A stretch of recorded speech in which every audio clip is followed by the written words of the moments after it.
O Senhor esteja convosco. Proclamação do Evangelho de Jesus Cristo segundo Mateus.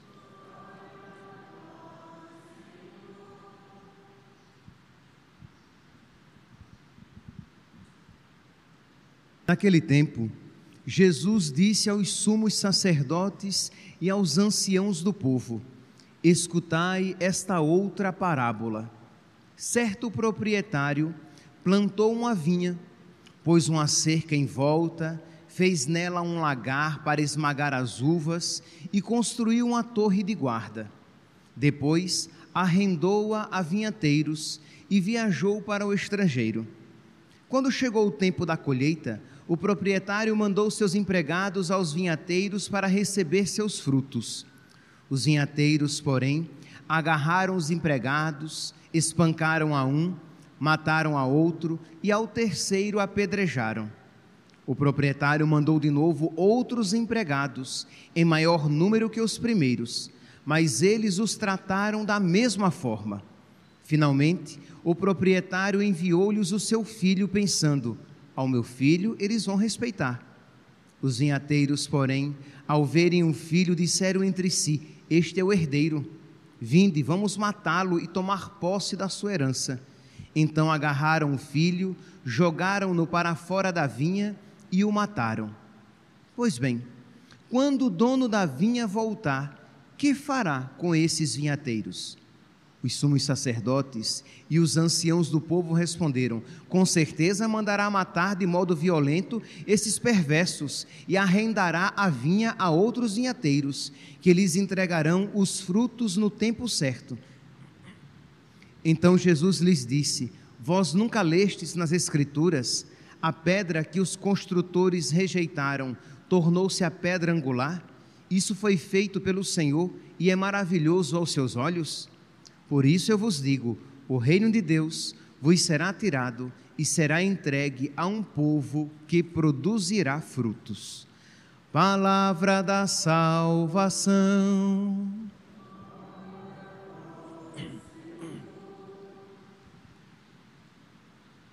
Caríssimos irmãos e irmãs, estamos celebrando o 27º domingo do tempo comum.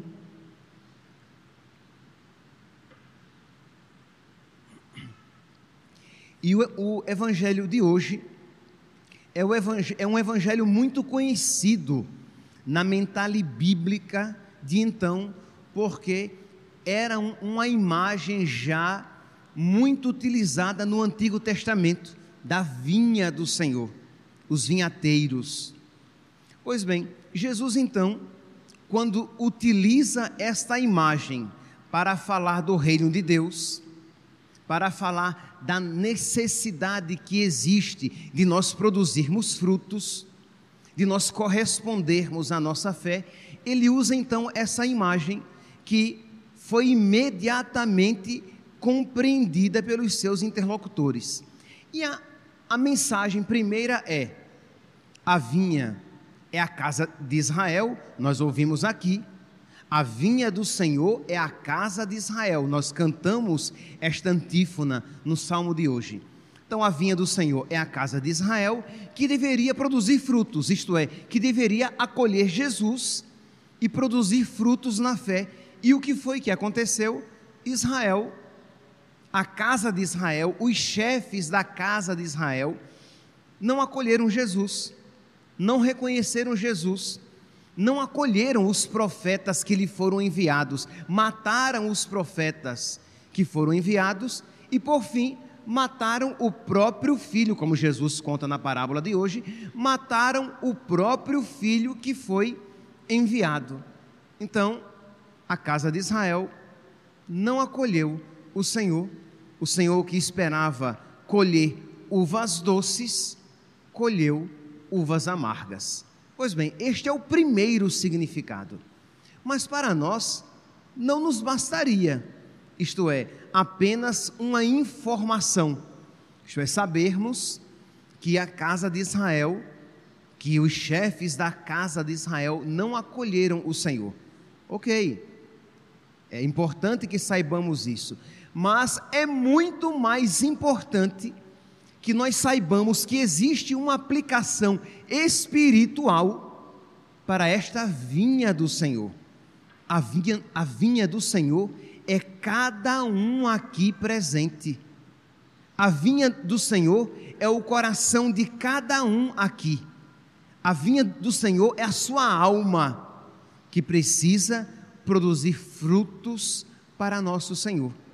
Então existe aqui, quando você então, compreendendo que você é essa vinha, cuidada, regada, adubada, protegida, cercada, e que você então precisa produzir frutos, então vem aí a necessidade de uma resposta para tantas graças recebidas. Porque, meus irmãos, se nós não dissermos, e nós não diremos isso, se nós não dissermos que Deus é mau e mentiroso, e nós não podemos dizer isso, seria uma blasfêmia. Deus é bom e verdadeiro. Ora, se Deus é bom e verdadeiro, Ele tem nos concedido muitas graças para que nós frutifiquemos, para que nós tenhamos frutos bons, uvas doces. E a pergunta é: e por que então não temos frutificado? Ouçamos então, mais uma vez, a liturgia da palavra, mas tendo em mente agora a própria alma, o próprio coração, a própria vida. Vou ler aqui a primeira leitura, que é que Jesus no Evangelho faz uma referência imediata a ela. Não tenhamos dúvidas de que quando Jesus contou essa parábola, os interlocutores pensaram já em Isaías, que era então um profeta muito conhecido. Pois bem, vou cantar para o meu amado um cântico da vinha de um amigo meu. Um amigo meu possuía uma vinha em fértil encosta, cercou-a, limpou-a de pedras, plantou videiras escolhidas, edificou uma torre no meio e construiu um lagar. Isto é, o lagar era uma cavidade na terra com água, para que aquela vinha sempre estivesse regada, para que nunca faltasse água para aquela vinha. Aí você olha então, meu santinho, você que nos acompanha pelas redes sociais, vocês que estão aqui presentes nesta assembleia, você se recorda então quantas graças a nós nos são concedidas. Deus nos chamou à vida, Deus nos concedeu a graça do batismo. Desde o dia do nosso batismo, Deus mora no nosso coração. Desde o dia do nosso batismo, Ele está conosco, nós nunca estamos sozinhos. E quando estamos em estado de graça, Ele habita dentro de nós como amigo. E quando livre-nos Deus, se em pecado estivermos, em nós Ele habita, advertindo-nos a consciência, chamando-nos à conversão, tirando-nos dos nossos comodismos. Então Deus sempre está em nós de modo propício, sempre nos chamando, ou como amigo, ou como aquele que nos inquieta a consciência, para que nós, abandonando o pecado, nos voltemos para Ele. Mas Ele sempre está ali, disposto a nos conceder graças abundantes. Mas como se isso não bastasse, Ele nos deixou o sacramento da confissão e nos deixou o sacramento da Eucaristia. Imagine, meus santos, o que é você, mesmo depois de batizado, mesmo depois de receber Jesus na Eucaristia, você por culpa própria, você comete um pecado, porque lembremos-nos, uma Eucaristia, receber Jesus uma vez na Eucaristia, já seria suficiente para que fôssemos santos. De modo que nós precisamos reconhecer isso diante de Deus. Se eu tenho um pecado, é por culpa própria. Eu sou o mau, eu sou preguiçoso, eu não tenho utilizado suficientemente as graças de Deus, porque quando eu recebo a Eucaristia, eu não recebo um pedaço de Jesus, eu não recebo um pouco da graça de Jesus, eu recebo Jesus inteiro. Então, meus santos, não é para que nós nos aterrorizemos, mas é para que nós sejamos sinceros diante de Deus e digamos: Senhor, eu não tenho sido justo, eu não tenho sido grato, eu não tenho correspondido às tuas graças, porque tu, Senhor, tu plantaste a minha vinha numa fértil encosta, isto é, num local fértil. Como se isso não bastasse, o Senhor a cercou para que o javali da mata virgem não a devaste e os animais do descampado nela pastem, como nós ouvimos no salmo de hoje. Então, para que o javali, os animais selvagens, não a pisoteiem, o Senhor, além de a ter plantado numa encosta fértil, o Senhor a cercou. O Senhor, além de a ter cercado, lembra? É da nossa alma que nós estamos falando. Além de o Senhor a ter cercado, o Senhor retirou as pedras, para que as pedras não sufoquem os brotos, as sementes, quando começarem a brotar. O Senhor retirou as pedras. O Senhor plantou videiras escolhidas, isto é, não foram quaisquer plantinhas que o Senhor depositou naquela terra fértil, naquela terra cercada, naquela terra que as pedras já foram retiradas. Não, Ele escolheu brotos de boa estirpe. Ele não colocou quaisquer graças no nosso coração. Ele nos deu, desculpe-me aqui, o pleonasmo, a redundância. Ele nos concedeu graças graciosas. Eu sei que isso é um pleonasmo, mas graças maravilhosas, graças excelentes. O Senhor tem cuidado de nós generosamente. O guarda da casa de Israel não dorme nem cochila. Isto é, Ele tem cuidado de nós. E repito, eu estou dizendo isso para de alguma maneira causar alguma dor, sim, mas uma dor que leve ao amor. Que você diga: meu Deus, não é justo que eu não ame de verdade, que eu não ame de volta, diante de tanto amor recebido. Não é justo que eu não seja santo, isto é, que eu não leve a sério o Evangelho, que eu não viva a Tua palavra. Não é justo, porque o Senhor tem me concedido muitas graças. Então, você que acompanha pelas redes sociais, e vocês que estão aqui, já peça a Deus que as escamas dos seus olhos sejam tiradas, que o véu do seu coração seja suspenso, seja levantado, para que você reconheça que Deus tem concedido muitas graças, e você não é melhor, e você não é santo, porque você tem sido ingrato. Isso é importante, porque às vezes, sorrateiramente, nós como que jogamos a culpa em Deus, dizendo o quê? Mas a minha vida é muito difícil, mas eu sou muito ruim. Meu santo, você é tão ruim como era São Francisco. Hoje, se não fosse domingo, nós iríamos celebrar a memória de São Francisco. Isto é, você é tão ruim como ele, mas ele foi dócil à graça de Deus que o transformou. Você é tão ruim como Santa Faustina Kowalska, que celebraremos amanhã, dia de Santa Faustina, que recebeu graças de Deus, as desperdiçou, e Jesus se apresentou diante dela e disse: até quando tu me desiludirás? Até quando? Aí ela caiu em si e disse: não é justo que eu não corresponda com amor. o amor de Deus.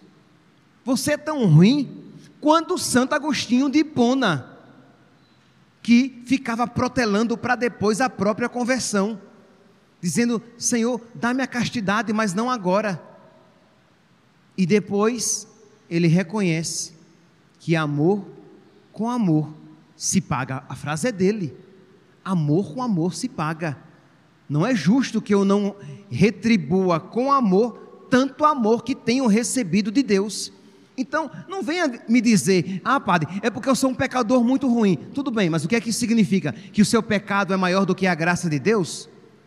De que a sua maldade vence a graça de Deus e que por culpa de Deus você não é santo? Porque se a graça dele fosse mesmo poderosa, venceria a maldade do meu coração? Não.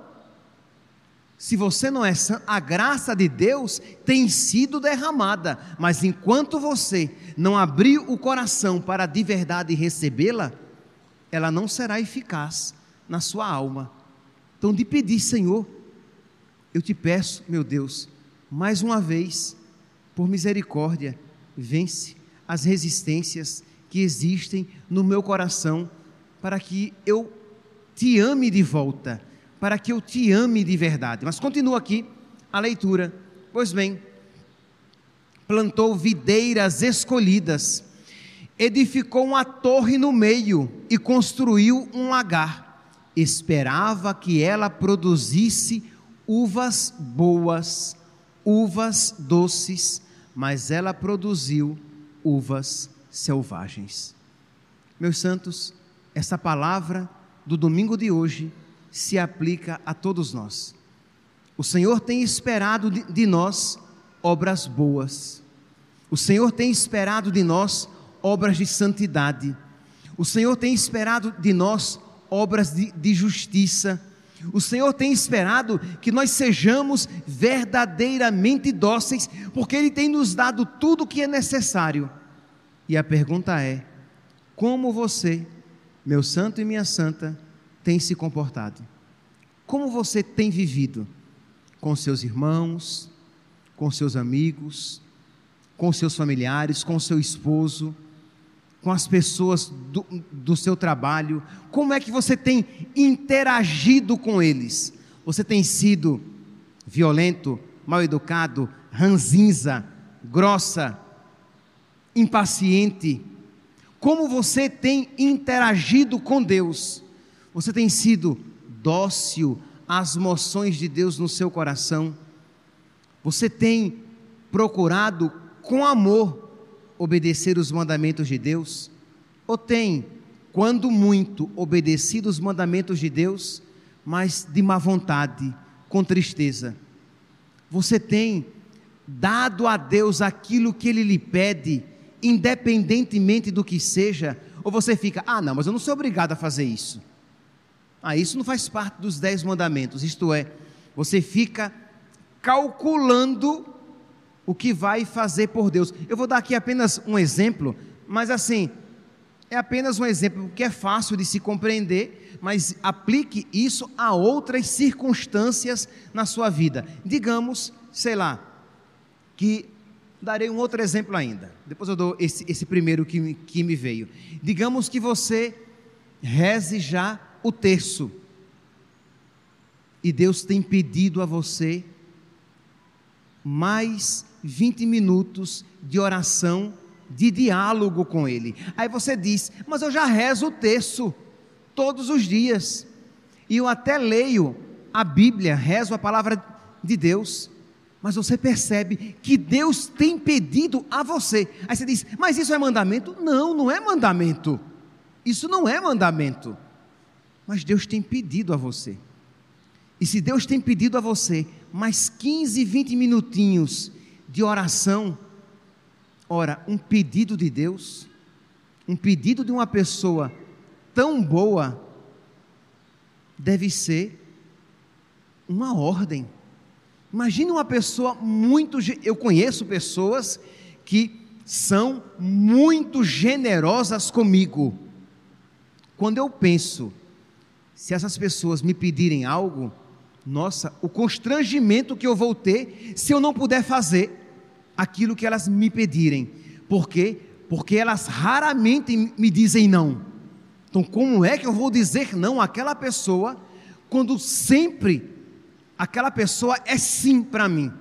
Então, não posso dizer não. Ora, mesmo sabendo que às vezes as pessoas, por mais boas que sejam, elas podem pedir algo inconveniente, mas Deus não. Deus é o melhor, e nunca inconveniente, e nunca algo inconveniente Ele pede. Então, se Deus está pedindo isso a mim, eu preciso ser generoso, dizer não, Senhor, se o Senhor está me pedindo, no fim das contas, ainda será para o meu bem. Então, eu quero sempre ser sim. Digamos que você, espero que você, crê em Deus Pai, que você participe da missa dominical, e Jesus peça a você uma participação mais frequente da Santa Missa, e você tem a possibilidade disso na sua paróquia. Você que acompanha aqui pelas redes sociais, você tem a possibilidade de na sua paróquia participar. Vocês que estão aqui, vocês têm essa possibilidade, e digamos que Jesus peça isso a você, aí você diz, mas isso é mandamento? Não, não é mandamento. Mandamento é participar da missa aos domingos, não é mandamento. Ora, se você quer agradar a Deus, se você tem consciência de que como é que eu vou dizer não a Deus? Como é que eu serei ingrato a Deus? Você vai lutar para fazer aquela vontade, porque Deus merece ser amado.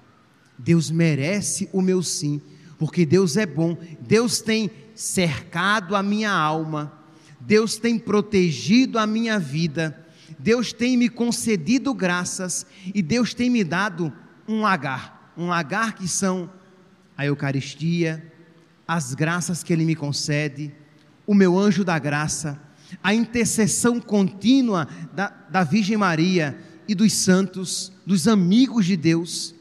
Ora, como dizer não a Deus diante disso? Pois bem, quando eu lia o Evangelho de hoje, me veio à mente aquele hino que nós cantamos na Semana Santa, na Sexta-feira Santa, e que expressa, da mesma maneira que Deus está triste com a nossa ingratidão, expressa tanto na primeira leitura como no Evangelho, ingratidão com os chefes da casa de Israel, mas ingratidão também nossa. Sejamos sinceros, quanta ingratidão existe no nosso coração. Sejamos sinceros, com quanto pouco amor temos a Deus amado, a Deus que devemos amar de todo o coração, de toda a alma e de todo entendimento, e nós amamos com tanta mesquinhez e com tanto apertamento, com tanta restrição. E o Senhor olha para nós e diz: que te fiz, meu povo eleito? Dizem que te contristei. Que mais podia ter feito? Em que foi que eu te faltei? Qual foi a graça que te faltou? Qual foi, católico, diante de Deus, diga, qual foi a graça que te faltou? E ele continua: eu te fiz sair do Egito, com o maná te alimentei. O Senhor nos fez sair muito mais do que do Egito, quando Ele nos tirou das garras do demônio com o batismo. E o Senhor nos alimenta muito mais do que com o maná, porque Ele nos alimenta com seu corpo, sangue, alma e divindade. Eu te fiz sair do Egito, com o maná te alimentei, preparei-te bela terra, tu, a cruz para o teu rei. Isto é, nós a Ele respondemos com ingratidão. Bela vinha eu te plantara, a vinha na primeira leitura e do Evangelho. Bela vinha eu te plantara, tu plantaste a lança em mim, águas doces eu te dava, foste amargo até o fim. Entende, meus santos? Hoje nós queremos refletir sobre estas realidades, não para que saiamos daqui da igreja tristes, abatidos, deprimidos, não, para que saiamos daqui vendo como Deus é bom, como o seu amor é generoso, e eu preciso responder com amor, o amor que Deus tem me dado. Eu citava São Francisco de Assis, né? Dizendo que hoje é o dia dele, se não fosse domingo nós o estaríamos celebrando. E São Francisco, quantas vezes era visto chorando pelas ruas de Assis, repetindo: o amor não é amado, o amor não é amado. Que tristeza, o amor não é amado. E eu pergunto a você, meu santinho, você que nos acompanha pelas redes sociais, vocês aqui, quantas vezes você já chorou por não amar a Deus? Por não amar a Deus quanto Deus merece ser amado? Quantas vezes você chorou por ser ingrato a Deus e não ter correspondido às graças que Deus tem lhe concedido? Quantas vezes você chorou por não ter dado frutos tão doces quanto você poderia ter dado se tivesse sido mais generoso e correspondido mais às graças de Deus? Peça a Deus, peça a nosso Senhor com humildade: meu Deus, eu te peço, volta-te de novo para mim e me ajuda novamente. E nosso Senhor, meus santos, Ele que nunca se cansa de nos amar, Ele se voltará para nós e nos concederá novamente novas graças.